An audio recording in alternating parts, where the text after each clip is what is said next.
तो हेलो बच्चों, ये वीडियो क्लास 8th की साइंस के चैप्टर 2 द माइक्रो वर्ल्ड का पार्ट 2 है। इससे पहले हम पार्ट 1 में मेकिंग अल्कोहल तक चर्चा कर चुके हैं यूजफुल माइक्रो ऑर्गेनिजम्स की। तो हम चर्चा करेंगे useful micro organisms in agriculture की।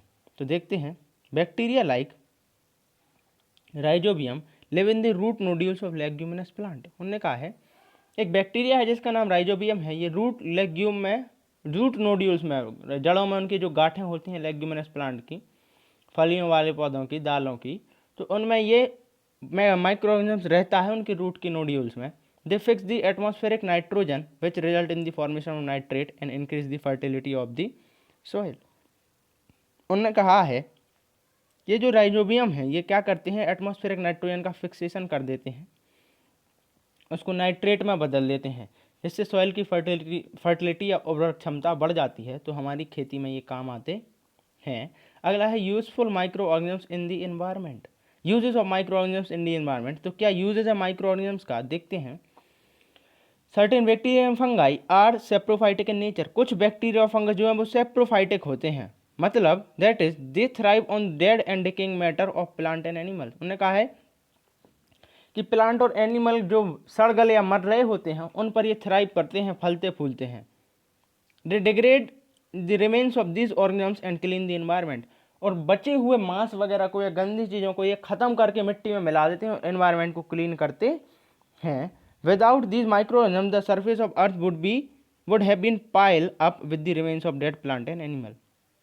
अगर ये नहीं होते तो आजकल आज तक धरती जो है वो डेड बॉडीज का ढेर बन चुकी होती, पत्तों का ढेर बन चुकी होती अभी तक। तो डेड बॉडीज तो एनिमल तो छोड़ ही दो। तो ये बहुत ही यूजफुल होते हैं। अब harmful micro organisms.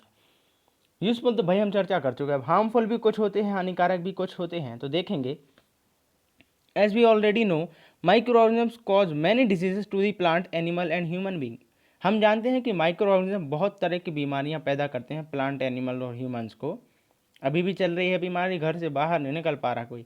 This disease causing micro organisms are called pathogen, और इनको हम पैथोजन बोलते हैं, मैं बता चुका हूँ। Some of these pathogen can be destroyed by our bodies immune system और थ्रू इंटेक ऑफ एंटीबायोटिक्स। इन्होंने कहा है कुछ को हम मार सकते हैं अपने इम्यून सिस्टम से या एंटीबायोटिक्स लेकर। Let us learn about the disease caused by various micro organisms. हम देखते हैं कि अलग अलग माइक्रो ऑर्गेनिजम्स अलग अलग कौन कौन सी बीमारियां पैदा करता है। तो सबसे पहले हम वो बात उन बीमारियों को कहेंगे जो ह्यूमन बींग्स को इफेक्ट करती हैं। सबसे पहला है माइकोबैक्टीरियम। ये ट्यूबरक्लोसिस नाम की बीमारी पैदा करता है, टीबी पैदा करता है। इनके बारे में हम विस्तार से एक बार चर्चा कर चुके हैं, यहाँ पर भी चर्चा कर लेंगे। देखते हैं, इससे सीवियर कफ आता है, कष्टदायक खांसी चलती है, चेस्ट पेन होता है, फीवर आता है, चिल्स या फिर सर्दी लगती है, नाइट स्वेट आता है, लॉस ऑफ एपेटाइट, भूख नहीं लगती है, वेट लॉस, वजन कम हो जाता है, फैटीग यानी कि थकान हमेशा रहती है। अब देखें ट्रांसमिशन, इसका ट्रांसमिशन कैसे होता है। तो transmission physical contact with an infected person. अगर आप किसी पर्सन के फिजिकल कांटेक्ट में आते हो, उसके बॉडी के कंटामिनेटेड एयर के फॉर्म में आते हो, कांटेक्ट में आते हो, तो क्या हो जाएगा, आपको ये टीबी हो जाएगा। इसका ट्रीटमेंट क्या है, या तो एंटीबायोटिक्स लो, ठीक है, या फिर डायरेक्टली ऑब्जर्व थेरेपी या डॉट्स का इस्तेमाल करो। और डॉट्स ये बहुत कारगर है, लेकिन अभी आपको सिलेबस में नहीं है तो आगे नहीं डिस्कस किया जाएगा। अब देखो अगली जो कॉलम में वाइब्रो कोलेरा और पोलियो वायरस, ये दोनों हैं, माफ़ करना ये दिख नहीं रहा आपको, अभी दिखेगा। वाइब्रो कोलेरा और पोलियो वायरस ये दोनों हैं, और ये क्या करते हैं, कोलेरा और पोलियो बीमारी पैदा करते हैं। इससे प्रोफ्यूज होता है, पेनलेस डायरिया होता है, मतलब डायरिया मतलब दस्त लगना, वॉमिटिंग होती है, सेंसिटिविटी टू टच होता है, थोड़ा भी टच कर लो तो पेनफुल हो जाता है उनके लिए। स्टिफ नेक यानी नेक ज़्यादा मूवमेंट नहीं करती है, बैक भी मूवमेंट नहीं करती है। सोलोइंग डिफ़िकल्टी, आप किसी भी चीज़ को, वो लोग किसी भी चीज़ को निगल नहीं सकते, हेडेक होता है उनमें, बहुत तकलीफ होती है, सिर दर्द होता है। तो ये सारे पोलियो और कोलेरा के लक्षण हैं। कंटामिनेटेड फूड और वाटर, गंदे और खाद्य पदार्थ, दूषित खाद्य पदार्थ से जिनमें ये बैक्टीरियाज होते हैं, माइक्रो ऑर्गेनिजम्स होते हैं, वो खा लें तो आपको ये बीमारियां पैदा हो जाती हैं। इसका ट्रीटमेंट क्या है, ओरल रिहाइड्रेशन थेरेपी है, आपको ओरली पानी ज़्यादा लेना होगा, रिहाइड्रेशन करना होगा, एंटेक ऑफ इलेक्ट्रोलाइट और एंटीबायोटिक और इलेक्ट्रोलाइट जैसे ORS वगैरह लेते रहना होगा। आगे चर्चा करें, राइनो वायरस, इससे कॉमन कोल्ड होता है, सर्दी जुकाम होता है। इससे नाक बहती है, गला कड़वा हो जाता है, फीवर होता है और चिल्स यानी सर्दी लगती है। दूषित एयर को ले लो तो ये ट्रांसमिशन आपको ये सर्दी हो जाती है। किसी को सर्दी है, आप उसके कांटेक्ट में आ गए तो आपको भी सर्दी होगी। इसका ट्रीटमेंट बना ही नहीं है अभी तक। पैरामाइक्सी वायरस से मीजल्स होता है, अभी आपको टीके लगे होंगे मीजल और मम के। मीजल के क्या है, फीवर होता है, आपको कफ होता है, कंजक्टिवाइटिस और रैशेस हो जाते हैं, स्किन पे रैशेस हो जाए, खराश सी हो जाएगी। कंटामिनेटेड एयर से आप, यही है कि किसी इन्फेक्टेड पर्सन के कांटेक्ट में आओगे आप तो आपको ये बीमारी हो जाएगी और इसका भी कोई इलाज नहीं है। वायरल डिजीजेस का इलाज नहीं है भाई ज़्यादा अभी। अब देखें आगे, कैंडिडा एल्बिकेंस। और कैंडिडा एल्बिकेंस से कैंडिडाइसिस होता है। कैंडिडा एक तरह की फंगस है, स्किन पे रहती है। Infection of the skin including the oral cavity, oesophagus and nail. Candida से हमारे में इन्फेक्शन हो जाता है किस किस में, हमारी ओरल कैविटी मुंह में, ईसोफेगस यानी फूड पाइप में और नील यानी नाखून में। बस से यही है इसका same. Physical contact infected person के कॉन्टैक्ट में आओगे तो आपको कैंडिडा एल्बिकेंस हो जाएगा। एंटी फंगल दवाइयाँ लो, एंटी फंगल ड्रग लो तो आप ठीक हो जाओगे। प्लाज्मोडियम वायरस माइक्रो ऑर्गेनिज्म, इससे मलेरिया होता है। Sudden coldness followed by rigor and then fever and sweating. तो इससे क्या होता है, आपको सडन कोल्डनेस होती है, रिगर आते हैं बार बार दौरे से उसके कोल्डनेस के, और फीवर आता है फिर, और बहुत ज़्यादा स्वेटिंग होती है। ये मच्छर के काटने से हो जाता है। एंटी मलेरिया ड्रग लो, आप ठीक हो जाएंगे। तो ये कोई बड़ी बात नहीं है मलेरिया आजकल, एक बार तो सबको होता ही है ऐसे ये कॉमन हो गया। अब कुछ बीमारियां हैं जो एनिमल को अफेक्ट करती हैं, हम उनके बारे में भी चर्चा करेंगे। तो देखिए, बैसिलस एंथ्रेसिस, ये कैटल्स, काउ, गोट वगैरह में होगा। एंथ्रेक्स नाम की बीमारी पैदा करेगा। ये सोर्स इन माउथ, छाले जैसी पीड़ा और थ्रोट में पैदा कर देगा। हाई फीवर हो जाएगा जानवर को। और बैक्टीरिया और स्पोर्स जो फूड और एयर में है, दूषित खाना वगैरह खाने से उनको ये बीमारी हो जाती है। इसका इलाज नहीं है। स्टेफेलोकोकस ऑरियस, ये बैक्टीरिया है। अडर ऑफ कैटल, थन में हो जाती हैं बीमारियां, इसको मैस्टिटाइटिस कहते हैं। Udder become swollen and the memory sac does not produce milk. अब ये बीमारी किसी जानवर को हो जाएगी तो वो दूध नहीं देगा फिर, ठीक है, उसके अडर थन जो है वो फूल जाएंगे।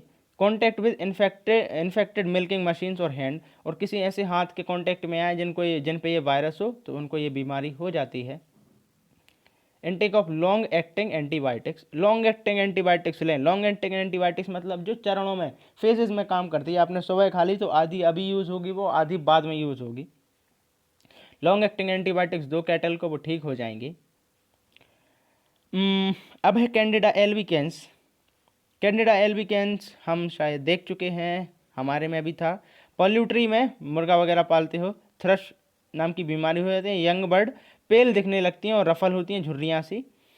Intake of contaminated food and water, feed गलत लिख दिया है तो दूषित खाना पानी लो तो ये हो जाता है। एंटीमायोटिक ड्रग ले लो, ये बीमारी ठीक हो जाती हैं। अगला है रेहब्डो वायरस, रेहब्डोवेडी या रेहब्डो वायरस, एक ही बात है। तो ये कुत्तों को अफेक्ट करती है और रेबीज नाम की बीमारी पैदा कर देती है। कुत्तों को इससे बहुत समस्या होती है। जिस कुत्ते को रेबीज हो गया अल्टीमेटली उसको मरना ही है।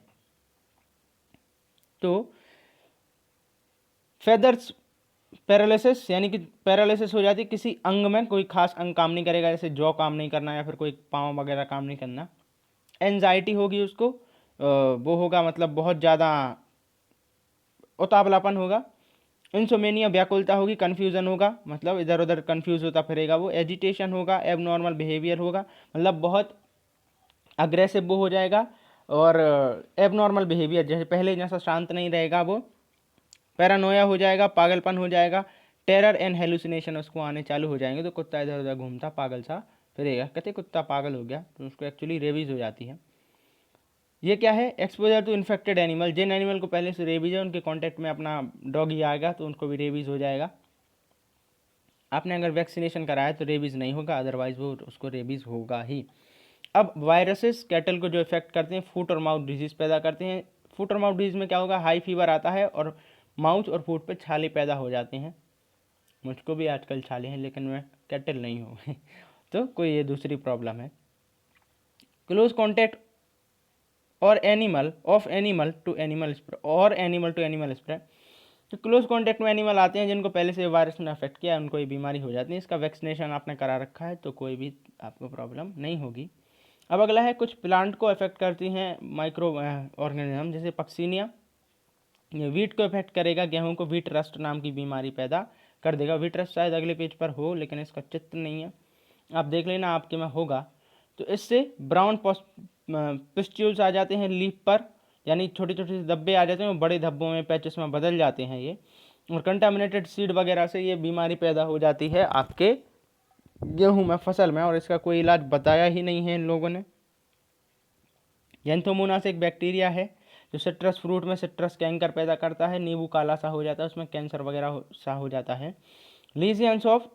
लीजियंस ऑन लीफ, पत्ती पर छाली जैसे घाव जैसी चीज़ें हो जाती हैं, स्टेम और फ्रूट पर भी हो जाती हैं, किसके, सिट्रस के, यानी कि नींबू के, संतरा के।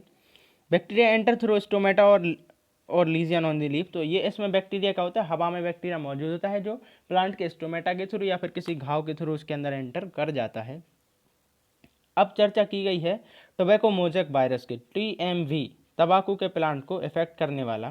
तो देखो, टोबैको मोज़ेक जो वायरस है वो वेजिटेबल और फ्लावरिंग प्लांट को अफेक्ट करता है, टोबैको मोज़ेक डिजीज पैदा कर देता है। इसमें क्या होता है, often cause blemishes and distortion of fruit, ये फ्रूट पर धब्बे पैदा कर देता है या उनका आकार बदल देता है, गंदा कर देता है उनको। लीव्स शो लेजियंस, और लीव पे भी लेजियंस या धब्बे वगैरह आ जाते हैं, धब्बे, घाव जैसे। Remains of infected plants that are present in soil, तो ये आमतौर पर TMV प्लांट को कैसे होती है कि कोई भी ऐसा प्लांट के रेमेन डली हैं, पत्ती वगैरह वहाँ पर डली हैं सॉइल में, तो उनके पानी के कांटेक्ट में आएगा, पानी ये ले लेगा, फिर इसको भी TMV हो जाएगी। तो ये कुछ बीमारियाँ थी जो हमें हार्मफुल माइक्रो ऑर्गेनिज्म से होती हैं। तो हमने तीनों को डिस्कस कर लिया है, एनिमल में भी, प्लांट में भी और ह्यूमंस में भी।